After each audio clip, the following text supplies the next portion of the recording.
পরিবারে দুই ভাই ছিল। ছোট ভাই বড় লোক আর বড় ভাইয়ের অভাবের সংসার। এই কারণে ছোট যা বড় জায়ের সাথে মিশতে চাইতো না, তাদের সাথে কথাও বলতো না। একদিন ছোট ভাই বড় ভাইয়ের বউয়ের সাথে কথা বলছিল, যদি কোনো কিছু প্রয়োজন হয় তাহলে বলবে, নিজেদের মানুষ পাশে থাকা তো দরকার। সেটা একজন দেখে নিয়ে ছোট ভাইয়ের বউকে বলে দিয়েছে।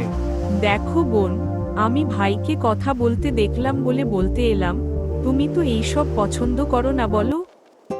জানো আজকে আমাকে ভাই বলছিল, যদি কোনো কিছু প্রয়োজন হয় তাহলে বলবে। দেখো, ওই সব আদিক্ষেতা বাদ দাও, নিজের সংসারে কি করবে তা চিন্তা করো, পরের অত উপকার করতে হবে না তোমাকে।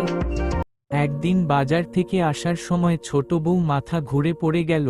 সেই সময় বড় বউ বাজারে যাচ্ছিল, সে দেখেই তাকে বাড়ি নিয়ে গেল। অফিস থেকে তাড়াতাড়ি বাড়ি চলে এলো।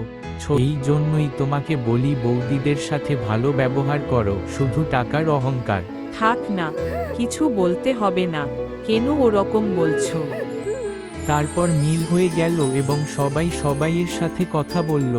আমাদের জীবনে কাকে কখন দরকার কেউ জানে না, তাই সবার সাথে ভালো ব্যবহার করা উচিত।